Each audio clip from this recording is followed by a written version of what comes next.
నమస్తే, welcome to Suman TV. నేను మీ యామ్ని. ప్రస్తుతం మనతో ఉన్నారు ప్రముఖ జ్యోతిష్య, పురాణ ఆగమ శాస్త్ర వాస్తు పండితులు బ్రహ్మశ్రీ కొత్తపల్లి సురేష్ శర్మ గారు ఉన్నారు. గురుగారితో మాట్లాడి మనకున్న సందేహాలను అడిగి తెలుసుకుందాం. నమస్కారం గురుగారు. ఆయుష్మతి తల్లి. గురుగారు, మనకి ఈ నెల నాగపంచమి రాబోతుంది, అదేవిధంగా గరుడ పంచమి అంటున్నారు. ఈ రెండు ఒకటేనా లేకపోతే వేరేమైనా ఉందా? మీరు తెలియచేయాలి మాకు. తప్పకుండా అమ్మా. నాగపంచమి గరుడ పంచమి అనేది రెండు ఒకే రోజే. దీనికి పురాణ గాథ ఎక్కడంటే నాగులకి గరుడికి వైరం వచ్చినటువంటి రోజు వస్తుంది. పురాణాల ప్రకారం గరుత్మంతుడు ఎవరైతే ఉన్నారో ఆయన వినతాసుతుడు. తల్లి దాస్యం బాపడానికి కోసం అమృతం ఎత్తుకొని నాగలోకానికి వెళ్ళు. ఆ నాగులు తన తల్లికి అబద్ధం చెప్పి, అంటే వినత కద్రువల్లో కద్రువ ఆజ్ఞని అతిక్రమించిన నాగులకి శాపం ఇచ్చింది ఆమె. ఆ కొంతమంది మాత్రం ఒక 9 రకాల పిల్లలు, వాళ్ళు ఎవరయ్యా అంటే తక్షకుడు, కర్కోటకుడు, కుళికుడు, ఘాతకుడు, మహాకాల పద్ముడు, శంఖచూడు, ఇట్లా 9 మంది ఉన్నారు. కర్కోటకుడు వీళ్ళందరూ తల్లి మాటని భయపడి వెళ్ళి ఆ తోక చుట్టుకున్నారు. తెల్ల గుర్రానికి, తెల్లది అది కాదు, దాని తోక నల్లగా ఉందంటే కాదని పక్క రోజు ఇద్దరు వెళ్ళినప్పుడు చుట్టుకొని వీళ్ళు దాంట్లో నల్లగా, అంటే తోక నలుపులాగా అంటే ఎక్కడ గ్యాప్ లేకుండా చుట్టేశారు. చూసిన తర్వాత అది నల్లటిది అని చెప్పి ఈమె దాస్యానికి ఒప్పుకుంది. ఈ మోసాన్ని గ్రహించినాడు గరుత్మంతుడు. తెలుసుకున్నాడు తర్వాత తన దాస్యం, తల్లి దాస్యాన్ని బాపడం కోసం ఆయన వినత సుతుడు ఏం చేశాడంటే కద్రువ కోరిన ప్రకారం వాళ్ళ సంతానాన్ని బతికించాలని అమృతం తెచ్చి ఇమ్మంటే అమృతాన్ని తీసుకురావడానికి స్వర్గానికి వెళ్తాడు. అది పెద్ద గాథ. అయితే ఇక్కడ కొంతమంది మేము ఈ తప్పు చెయ్యము అని వెళ్ళిపోయిన వాళ్ళందరూ దేవతా సర్పాల్లో ఉండిపోయారు. వాసుకి, కాత, శేషువు, ఇటువంటి వాళ్ళు తప్పు మేము చెయ్యము ఈ పని. వాసుకి సర్పజాతి కానీ, మహాకాల తర్వాత వాసుకి, శేషు ఆదిశేషువు, వాసుకి, వీళ్ళు ఇంకొక ఇద్దరు ఉన్నారు. వీళ్ళు మేము చెయ్యము ఈ పాపం అనేసి ఆ బ్రదర్స్ వరకు విడిపోయినారు. అంటే దేవదానవుల్లో ఇప్పుడు అందరూ కూడా కశ్యప ప్రజాపతి సంతానమే. పాములు కానీ, చెట్లు కానీ, పక్షులు కానీ, మనుషులు కానీ కశ్యప ప్రజాపతి యొక్క తపఫలితంతో పుట్టిన వాళ్ళు. వీళ్ళల్లో దానవ లక్షణాలు ఉన్నటువంటి వాళ్ళు దితి గర్భంలో పుట్టారు. దైవ లక్షణాలు ఉన్నవాళ్ళు అదితి గర్భంలో పుట్టారు. అదితి గర్భంలో పుట్టినటువంటి సూర్యులతో కూడా దేవతాగణాలని ఆదిత్యులు, దేవతలు అన్నట్టే దితి గర్భంలో పుట్టినటువంటి రాక్షస జాతిని అందరినీ దైత్యులు అన్నారు. ఈ దైత్య, దానవ అనేటువంటి పేర్లతో వీళ్ళు తామస ప్రవృత్తి ఎక్కువగా కలిగినారు.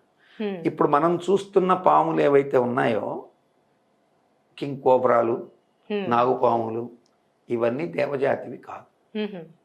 నిజమైన దేవజాతి సర్పాలు ఎట్లా ఉంటాయి? శ్వేతనాగు, తెల్లటి నాగు. మీరు గత వీడియోలో కూడా తెలియజేశారండి. శ్వేతనాగు. ఇంకొక పాము జస్ట్ ఒక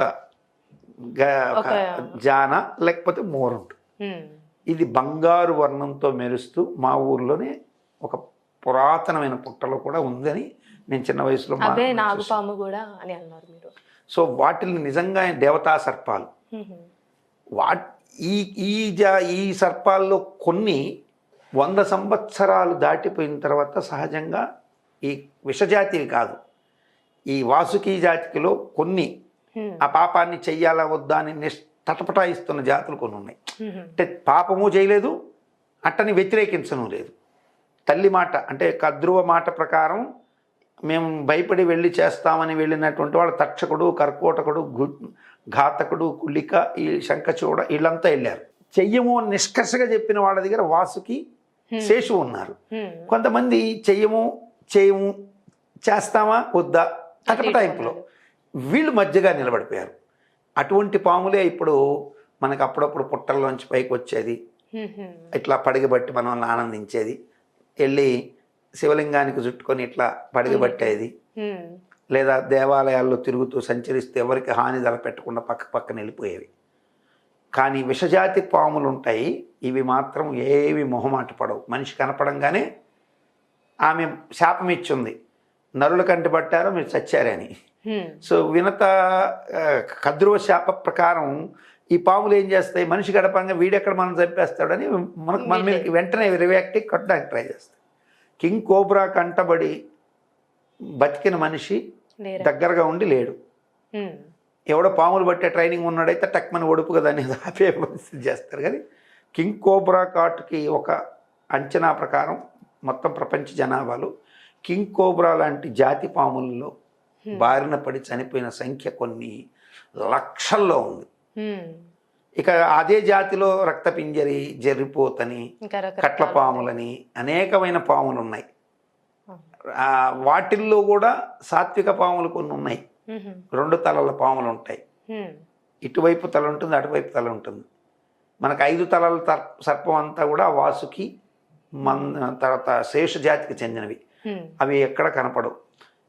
విషజాతిలో ఉన్నటువంటి తక్షక జాతికి చెందిన పాములే కొన్ని ఫ్లయింగ్ స్నేక్స్ కూడా ఉంటాయి, గాలిలో ఎగురుతూ వచ్చి ఉంటాయి. మనిషిని కొడతాయి. హ్మ్. ఎక్కడో మనిషి పారిపోతుంటే కూడా వెనకబడి ఎగురుతూ వచ్చి కొట్టిన సందర్భాలు ఉన్నాయి. హ్మ్. చెట్టు మీదకి ఎగురుతూ కూడా కాటేస్తాయి. అమ్మో. ఆ. ఏదో పండ్ల కోసం చెట్టు మీదకి ఎక్కితే ఈ చెట్టు మీద జంప్ చేసి అవతలకు కొట్టి వాడిని కింద పడేసినవి ఉన్నాయి. చిటికేశ్వరపు పాములని కొన్ని ఉంటాయి, అవి కళ్ళల్లో పొడుస్తాయి మనిషిని. హ్మ్. సో ఇట్లాంటి పాము జాతులు అనేకం ఉన్నాయి, పురాణ గాథలు ఉన్నాయి. అయితే ఈ పంచమి నాడు విష్ణు అనుగ్రహం పొందడానికి ఈ పాములన్నీ పుట్టల్లో చేరుతాయి. హుహు. వాటిల్ని ఉత్తమ జాతి సర్పాలకి హాని కలగకుండా చూసే బాధ్యతను కూడా గరుత్మంతుడు తీసుకున్నాడు. హ్మ్. అందుకని ఆ సమయంలో ఆయన ఈ చెడు సర్పాలన్నింటిని ఎత్తుకొని వెళ్ళిపోతుంటాడు. హుహు. ఈ గరుడ పంచమి, నాగపంచమి కలిసి వచ్చిన ఈ రోజు ఎవరైతే గరుత్మంతుడికి పూజ చేసుకొని మనం ఈ యొక్క సర్పాలకి పూజ గనక చేసుకుంటే, దేవతా సర్పాలకి నవనాగ స్తోత్ర పారాయణ చేసుకుంటే హ్మ్. మంచి శుభాలు కలుగుతాయి. గరుడ పంచమి, నాగపంచమిని 2 ఏకీకృతం చేయడం ద్వారా శివుడి అనుగ్రహాన్ని, విష్ణు అనుగ్రహాన్ని కూడా ఏకకాలంలో పొందొచ్చు. మనం పొందొచ్చు. ఎందుకంటే శివుడి యొక్క మెడలో చుట్టుకున్నటువంటి పాము ఏదైతే ఉందో అది వాసుకి జాతికి చెందింది. హ్మ్. గరుత్మంతుడి చేత అనుగ్రహింపబడినటువంటి వాటిల్లో శేషువు ఉన్నాడు, ఆదిశేషు. ఆయన ఎవరు? సాక్షాత్ శ్రీ మహావిష్ణువుకి పడకగా ఉన్నవాడు. సో నాగులుకి ప్లస్ శివుడికి అవినాభావ సంబంధం అక్కడ ఉంది. హ్మ్. నాగులకి ప్లస్ విష్ణువుకి అవినాభావ సంబంధం ఉంది. గరుత్మంతుడికి ఇరువురితోనూ సంబంధం. హ్మ్. కాబట్టి గరుడ పంచమి, నాగపంచమి 2 కలిసి వచ్చిన ఈ రోజున గరుత్మంతుడి యొక్క స్తోత్ర పారాయణ చేస్తే దుష్ట సర్పాల బాధ వెళ్ళిపోతుంది. హుహు. మంచి సర్పాలు, దేవతా సర్పాలు అనుగ్రహిస్తాయి, వస్తాయి కూడా. వస్తాయండి. నాగపంచమి రోజు పుట్ట దగ్గర కూర్చొని మనం ఆ పుట్టలో ఏది పడితే అది కెమికల్ పాలు పోసేస్తాం, అటుపోయి కూడా. కోడిగుడ్లు వేసేది మామూలు దేవతా సర్పాలు కోడిగుడ్లు తినవు. హుహు. వాటికి ఆహారం ఏమిటి? పాలు, అమృతం. ఆ అమృతాన్ని ఎవరు పోస్తారు? గరుత్మంతుడు పోస్తాడు. గరుత్మంతుడు కలియుగంలో ఎట్లా పోస్తాడు? గోవు కడుపులోంచి అమృతం వస్తుంది. ఆ గోవు కడుపులోంచి వచ్చేటువంటి పాలే అమృతం. సో ఆ పాలని పోస్తే, నేను చిన్న వయసులో మా అమ్మగారు పుట్ట తీసుకెళ్ళి, చాలా నమ్మిక కలిగిన పుట్ట ఉండేది. ఆ పాలు పోస్తున్నప్పుడు నేను అడిగానమ్మా, పాలు తాగుతుందా పాము అని అడిగితే, తాగుతుంది నాన్న అని. నాకు ఆశ్చర్యం వేసింది. సరే ఆమెకు చెప్పకుండా ఆమె పాలు పోస్తున్నప్పుడు ఆమెకు చెప్పకుండా అటు కొంచెం పక్కకి వెళ్ళి ఆ కోవలో చూస్తే ఆశ్చర్యం ఏంటంటే అట్లా నోరు తెరుచుకోనుంది పాము, పాలు తాగుతూ ఉంది. ఇది చెప్తే పిచ్చిగా ఉంటుంది. నాకు విత్ మై ఓన్ ఐస్ నేను చూశాను. ఆ దేవతా సర్పం కడుపు అంటే అది పెద్ద పామే, కాకపోతే ఈ తటస్థ జాతిలో ఉన్న పాము. దానికి ఎదురుగుండానే ఒక 100 మీటర్స్లో ఒక పెద్ద పుట్ట ఉంటుంది, గది నిండా ఉంటుంది ఆ పుట్ట. ఆ పెదగూడెమ్మ అని పెద్ద సత్యం ఉన్నటువంటి దేవత, ఆమె దగ్గర ఉంటుంది దేవతా సర్పం. ఒక్క జానుడు ఉంటుంది, ఇంకొకరే మూరడు ఉంటుంది, అంతే. అది తళుక్ తళుక్ తళుక్ అంటుంది, అంతే. 3 సార్లు కనపడుతుంది, అంతమించి కనపడదు. ఒక్కసారి కనపడితే ఎక్కువ, 3 సార్లు కనపడితే మహద్భాగ్యం. మా తండ్రి గారు చూశారు, మా తల్లి గారు చూశారు, నేను చూశాను. మా ఊర్లో ఆ పుట్టకి పూజ చేసేవాళ్ళు చూశారు, చాలామంది చూశారు. అంటే ఆ దేవతా పాము సర్పాలు దేవతా చాలా సర్పం. చిన్నగా ఉంటాయి. అది చాలా చిన్నదిగా బంగారు వర్ణంలో మెరిసిపోతుంది. అది తిరిగిన చోట కూడా మంచి శుభాలు కలుగుతాయి. స్మెల్ కూడా వస్తుంది. చాలా మంచి ఉత్తమమైనటువంటి స్మెల్స్ వస్తాయి. మొగిలి పువ్వులు, కేతకీ పుష్ప వాసన వస్తుంది. తర్వాత ఇంకా చెప్పాలంటే నవాసారం అని ఆయుర్వేదం ఉంటుంది. దాన్ని గనక కరిగించి మనం దాంట్లో కొన్ని రకాల పువ్వులు వేస్తే ఒక అద్భుతమైన సువాసన వస్తుంది. అటువంటి సువాసన వస్తుంది తిరిగిన చోట. ఇప్పటికీ కూడా ఆ పుట్ట దగ్గరికి మనం నాగుల చవితి రోజు కానీ, నాగ చవితి కాక పంచమి రోజు కానీ ఆ పుట్ట దగ్గరికి వెళితే అక్కడ ఒక తెలియనటువంటి ఒక పాజిటివ్ ఎనర్జీ, ఒక స్మెల్ ఆ పాము వల్ల మనకి ఇప్పటికి కూడా చూడొచ్చు. అద్భుతమైనటువంటి పుట్ట అది. సో అది కాబట్టి గరుడ పంచమి నాగపంచమి వేరు కాదు. రెండింటిని కలిపి ఆ పుట్ట దగ్గర ఇలా చేయడం వల్ల ఏకకాలంలో శివకేశవ అనుగ్రహాన్ని, గరుత్మంతుడి అనుగ్రహంతో ఐశ్వర్యాన్ని, నాగుల అనుగ్రహంతో ఆయుష్ని పొందొచ్చు. ఇంకోటి ఎందుకంటున్నాను, గరుత్మంతుడి అనుగ్రహంతో ఆయుష్ పొందొచ్చు, సంపద పొందొచ్చు. నాగుల అనుగ్రహంతో కూడా ఆయుష్ పొందొచ్చు అన్నాను. కాటేసేదేవి నాగులే. రక్షించేవాడు అమృతాన్ని తెచ్చింది ఎవరు? గరుత్మంతుడు. సో రక్షించే బాధ్యతను కూడా పాములు తీసుకుంటాయి అమృతాన్ని తాగి.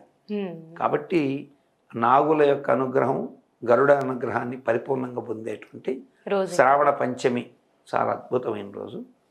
అది గరుడ పంచమి, నాగపంచమి అంటారు. చాలా చక్కగా తెలియజేశారండి మాకు. ధన్యవాదాలు. ఐశ్వర్య.